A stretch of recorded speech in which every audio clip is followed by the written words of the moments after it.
April 2023 is a big month for the Pokemon TCG, with the rotation of the deregulation mark cards out of standard. This means any card that has this D mark on it will no longer be playable in official tournaments and league play, unless the card has been printed with an E or F mark, such as Boss's Orders or Professor's Research for example, or the event is using the expanded format, which allows cards all the way back to the first Black and White Pokemon TCG expansion. This change is due to happen on April 14th. Which also just so happens to be the date of the next European International Championships, one of the 4 international tournaments held each year and are the most prestigious events in the competitive circuit after the World Championships. Never before have we had a fresh new format being inaugurated at one of these international events. The pattern used to be that the rotation would happen either right after Worlds, or in the unique case of the 2019 Pokemon World Championships, right before Worlds. Calling this format fresh though is a bit of an exaggeration, as there have already been tournaments that have taken place in Japan where the top 3 decks are the same top 3 decks of our current format: Lost Box, Lugia, and Mew. The decks do play a little differently though, and the metagame features new additions in Giratina VSTAR, Gardevoir EX, and Miraidon EX. But this begs the question, is that it? Are only 6 decks viable in the new format? Well, the answer to that would be a big resounding no. There are more decks that you can use to compete, whether it's on PTCG Live or in real-life leagues and tournaments. In this video, we will be taking a look at Urshifu VMAX, Zoroark VSTAR, and Dialga VSTAR. The first one that I keep seeing pop up is a Rapid Strike Urshifu VMAX deck. This archetype has been dormant for quite some time, but it might finally have a place in the metagame once again.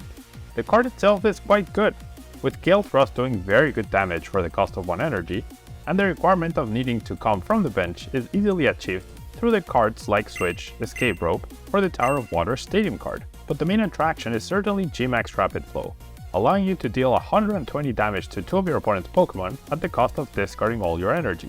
This attack was a breath of fresh air in what I call the dark ages of Pokemon trading card game, as during the pause in tournaments in 2020 and 2021, the format and cards were extremely boring, with Pokemon VMAX just 2-hit KOing each other and games ending in 3 or 4 turns. Rapid Strike Urshifu brought back a little strategy and resource planning at least, even if it wasn't a 3-price Pokemon.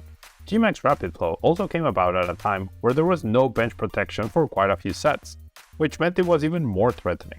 Eventually, despite Mew VMAX coming out and many people thinking the deck would go away, it was able to masterfully adapt, and it came back in full force to take down EUIC in 2022 and became a staple in the metagame at the time, combined with Galarian Moltres. Nowadays, not only can it pair with Drapion V as a counter to Mew VMAX, but it can also pair with Rapid Strike Inteleon VMAX, allowing it to help KO Manaphy to ensure nothing stops G-Max Rapid Flow. Add to that the awesome synergy between Rapid Strike cards like Rapid Strike Energy, Octillery, and Medicham V, along with the damage movement that Radiant Alakazam offers, and you have a generally interesting and cool deck in your hands.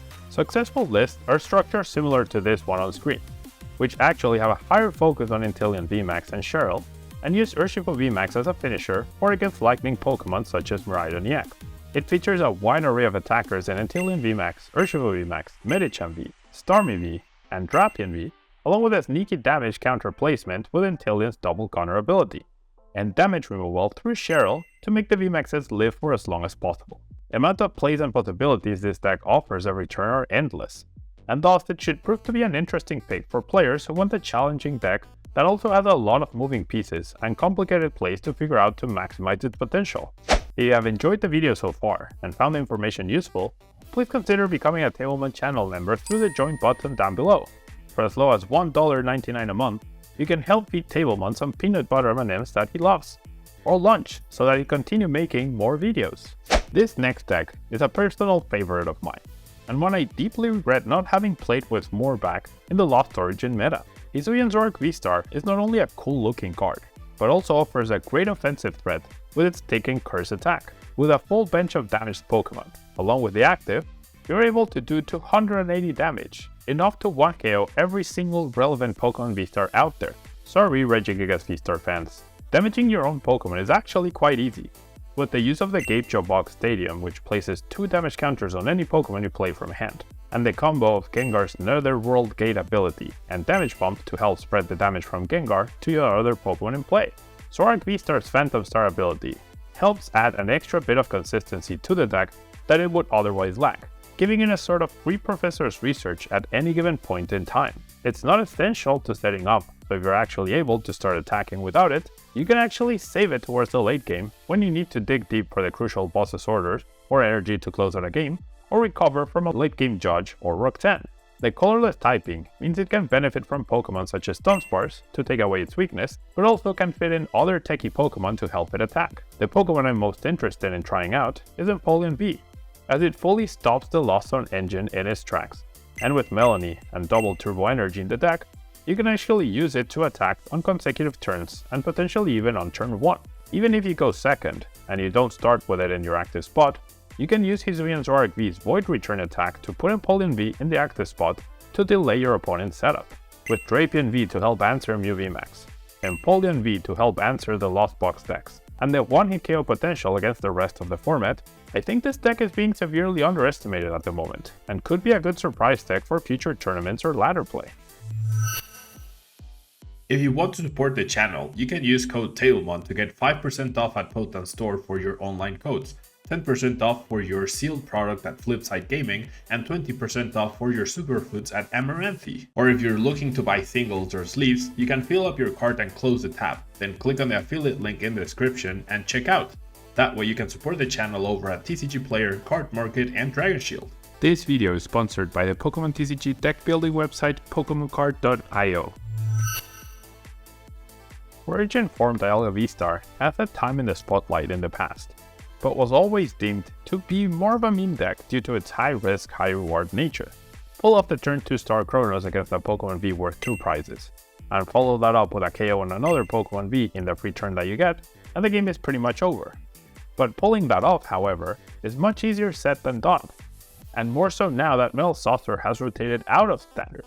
However, that didn't stop Thailand Pokemon player Pasicorn from taking a Dialga V-Star Magnezone deck all the way to top 16 of a 1700 player tournament. This deck looks as crazy as it sounds, as it includes 20 Metal Energy so that Magnezone's ability, Giga Magnet, can attach a lot of extra energy and set up Dialga's attacks for the rest of the game.